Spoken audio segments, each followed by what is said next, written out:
Em nome do Pai, e do Filho, e do Espírito Santo. Amém. Naquele tempo, estando à mesa com seus discípulos, Jesus ficou profundamente comovido e testemunhou: em verdade vos digo, um de vós me entregará. Desconcertados, os discípulos olhavam uns para os outros, pois não sabiam de quem Jesus estava falando. Um deles, a quem Jesus amava, estava recostado ao lado de Jesus. Simão Pedro fez-lhes um sinal para que ele procurasse saber de quem Jesus estava falando. Então, o discípulo, reclinando-se sobre o peito de Jesus, perguntou-lhe: Senhor, quem é?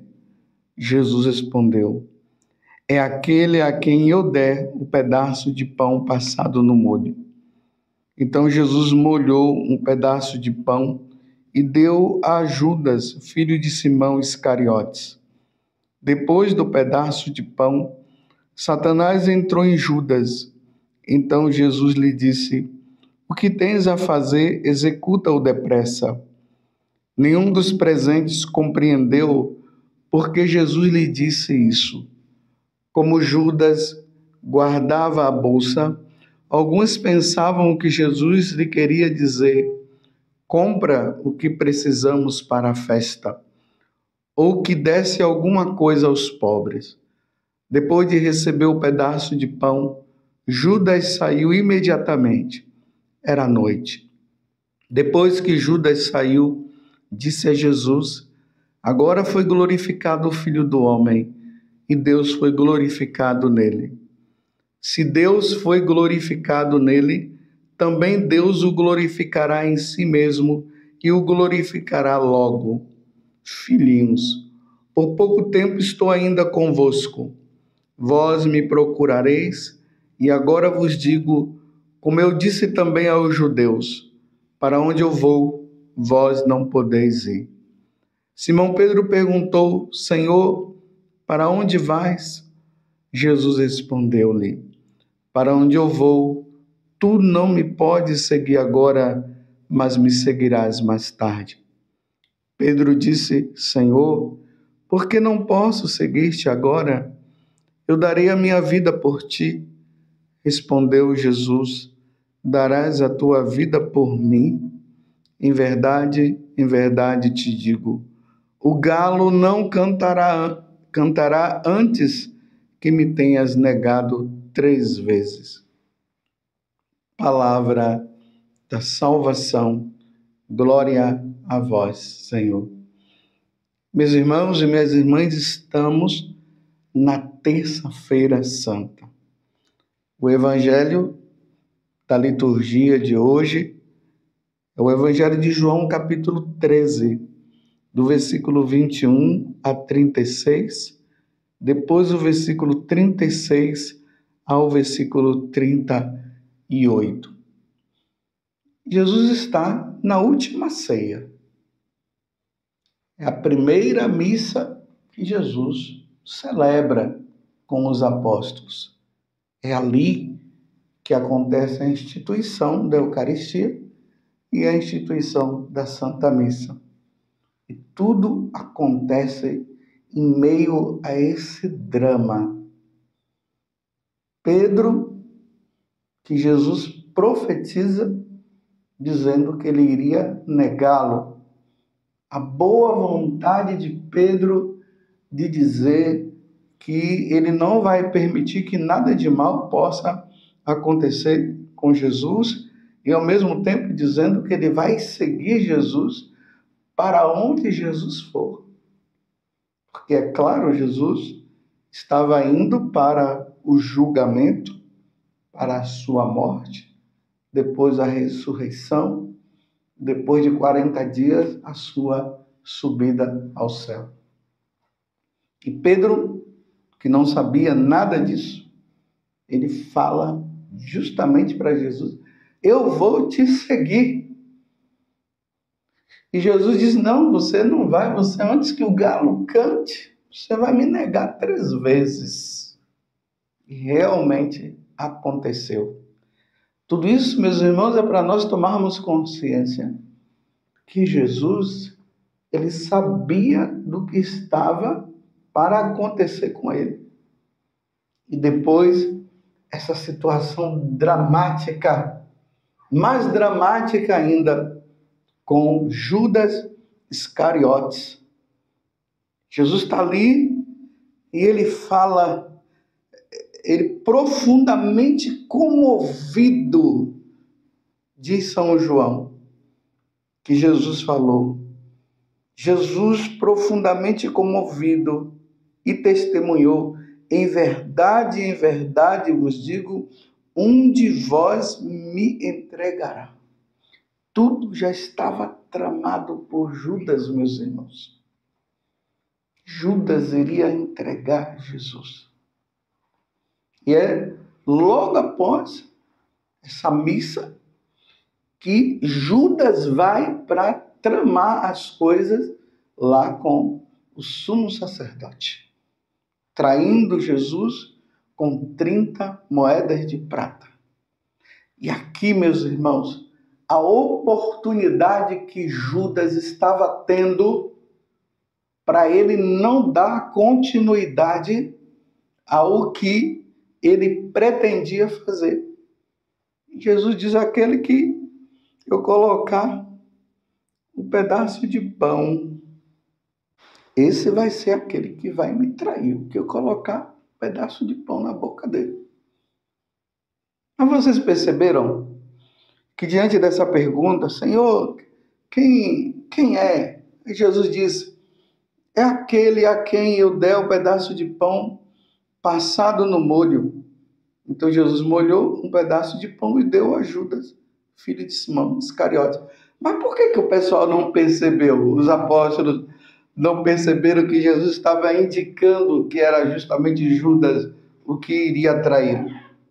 Porque quando uma pessoa dá um pedaço de pão mole, dá um pedaço de pão para o outro, está mostrando que ele tem um grande amor, que ele é um amigo. Por isso que eles não entenderam nada quando Jesus falou, e ficou aquela pergunta ali. Então, será que aí depois que Jesus diz: vai, Judas, e faz o que tens que fazer, e aí nós vemos o que? O pessoal achando que Jesus tinha falado para ele comprar alguma coisa para a festa. Tudo em volta desse mistério. Mas Judas não abriu o coração para Jesus. E aqui diz que Satanás entrou em Judas. Era noite, para mostrar, é no momento das trevas. O diabo age nas trevas. Judas permitiu. Satanás nunca vai entrar na vida de alguém se não for por permissão da pessoa. E aqui, meus irmãos, eu não estou falando de questão de possessão. Estou falando de intenção. A pessoa dá a oportunidade e o demônio age na vida da pessoa. Porque a pessoa permitiu. Judas, o demônio entrou, Judas, com aquela intenção que ele já tinha, foi lá e fez o que ele tinha no coração. Preciso notar que Judas fez tudo com consciência. Às vezes tem pessoas que ficam querendo amenizar a situação de Judas. Não foi bem assim, não foi bem... Não, Judas, ele tinha consciência do que ele ia fazer. E ali era a oportunidade.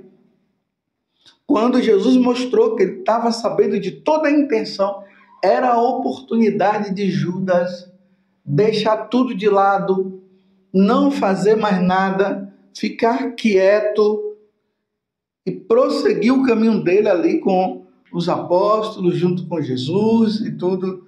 Não, mas ele foi e fez com consciência, meus irmãos. Se Judas tivesse feito de forma inconsciente, Tudo bem, ele não sabia direito as coisas e tudo, mas Jesus mostrou porque estava sabendo de tudo. Era um momento, Jesus estava dando a oportunidade a Judas dele não prosseguir com a intenção. Aí entra a questão da liberdade. Deus dá a liberdade.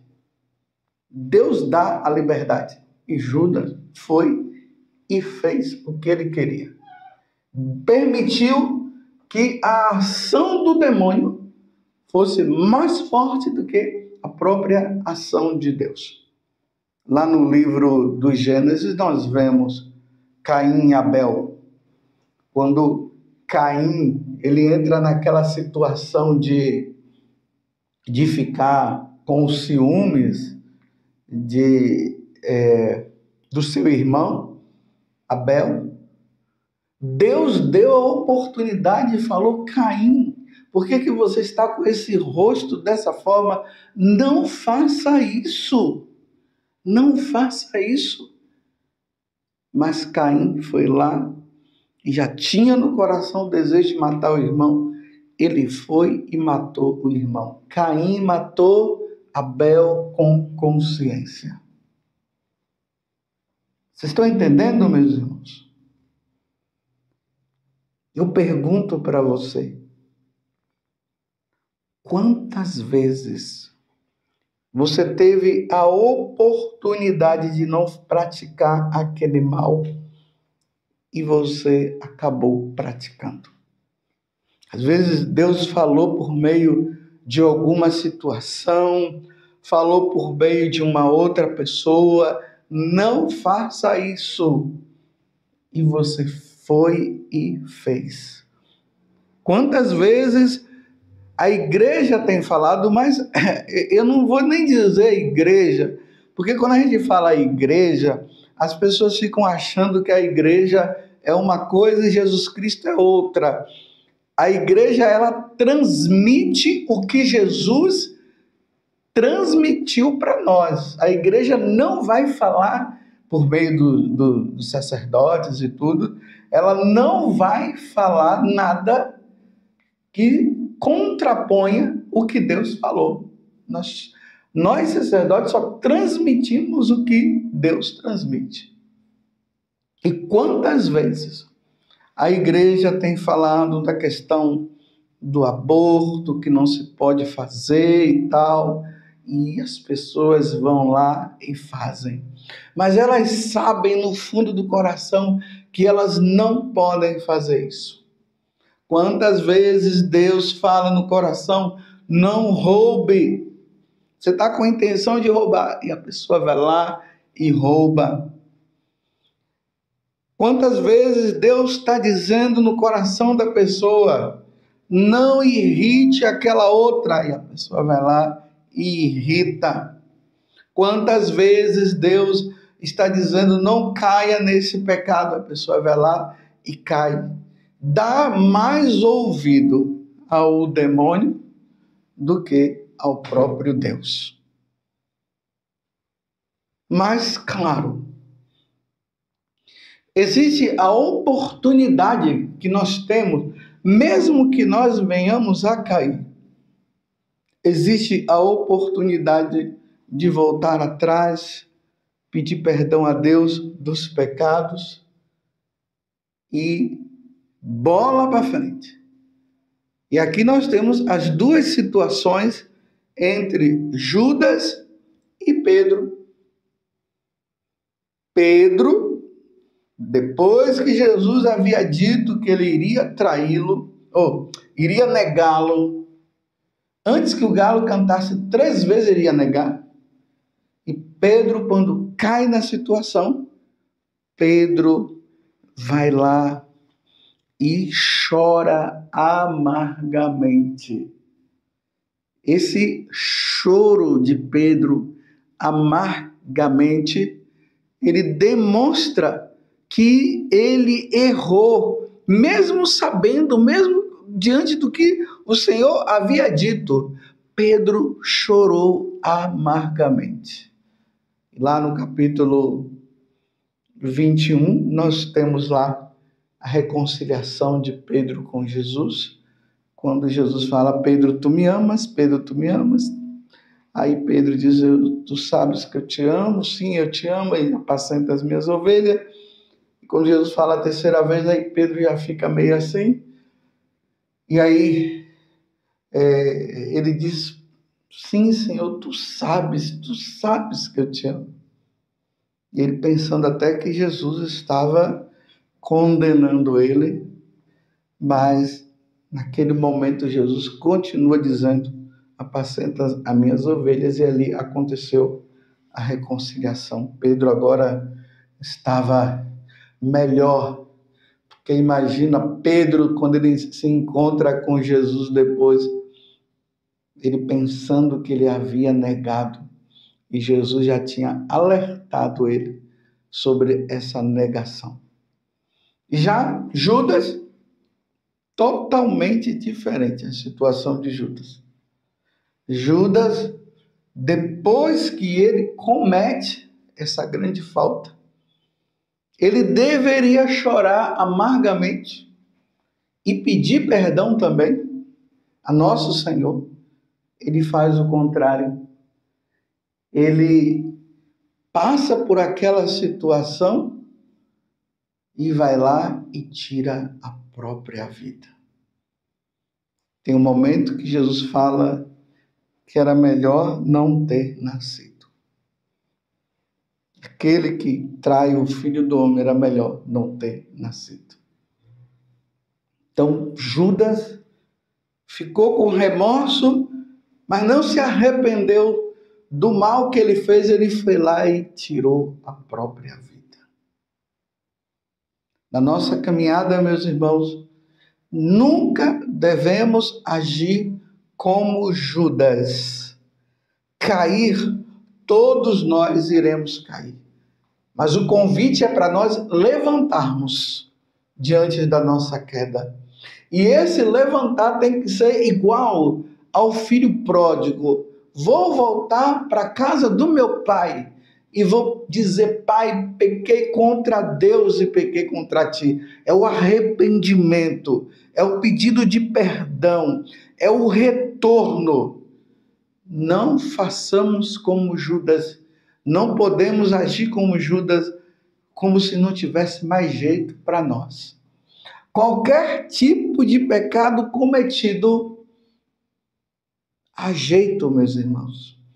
É só se arrepender, pedir perdão a Deus, e aí nós católicos, no confessionário, e retomamos a nossa vida. Não justifiquemos as nossas faltas, assumamos as nossas faltas e vamos lá e peçamos perdão. Não vamos agir como Judas.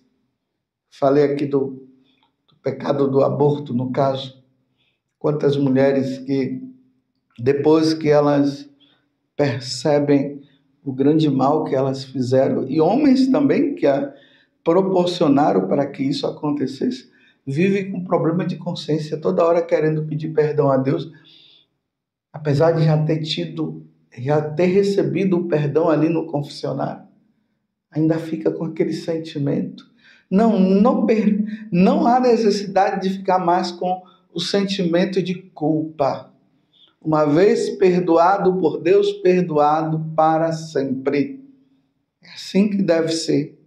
Porque Deus deu o perdão no arrependimento da pessoa. Agora, se a pessoa não arrepende-se, não tem como Deus dar o perdão.